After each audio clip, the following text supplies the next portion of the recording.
Okay, so Robert F. Kennedy, this guy is probably the most controversial member of the Trump cabinet, where he has embraced a lot of conspiracy theories in the past and has been proven wrong on a lot of things. But there's still a lot of supporters to him saying he's making America healthy. But one thing he's really wrong on that he's taking credit for right now is Coca Cola. This all goes back to his FDR in 1933, who did the Agriculture Adjustment Act, where there was this whole idea that you'd confiscate food from farmers and ranchers and destroy it with the goal of making the price of food higher, so thus it would help out farmers and ranchers in the long term versus just have more food in supply and selling more food. And FDR did some really stupid things from that in the 1930s, like confiscating 6 million pigs from farmers and having them destroyed, not even using them for food, with the goal of making pork more expensive. A byproduct of that was in 1934, FDR did the Sugar Act, which gave the government control over the sugar industry, where they limited the amount of sugar that farmers could produce, saying there was too much sugar being made in Louisiana, Puerto Rico, and Hawaii. But eventually, over a period of decades, the country started to realize those regulations weren't actually good, they weren't helping farmers, and they definitely weren't helping the economy,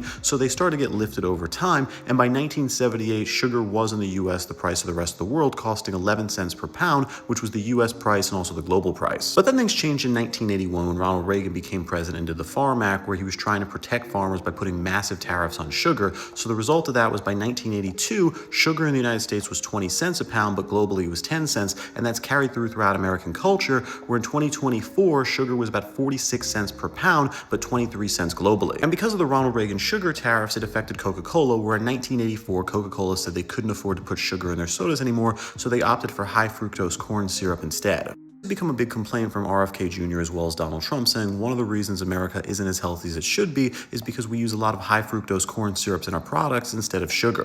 Guess what? They are wrong. High fructose corn syrup and cane sugar are pretty much exactly the same. We could just look at it right here. It's 45 versus 55% glucose to fructose versus cane sugar, which is just a 50-50 breakdown. They break down exactly the same in your body, and none is worse or better than the other. But then there's also an argument that Donald Trump and a lot of other people have made, and that's that cane sugar just tastes better than high fructose corn syrup, and that's why when people get Mexican Coke, it tastes so much better. But that's also false as well. If you have Coca-Cola from a plastic bottle in Mexico, it's going to taste pretty much exactly the same as American Coca-Cola. The reason that people like it better in the US when it comes from Mexico is it's used to being served in a glass bottle. The glass bottle holds the carbon a lot better, and it preserves the Coca-Cola a lot better than the plastic or a can bottle will. Now that Coca-Cola announced they're going to be doing an American-made cane sugar bottle, Donald Trump and RFK Jr. are celebrating, saying they've made the country healthier. But that's just not true. It's going to taste exactly the same because they're making it from a plastic bottle. It's going to be just as unhealthy, and at the same time, it's going to cost even more money than the Mexican Coke does because the tariffs on the import are actually worse than the sugar tariffs.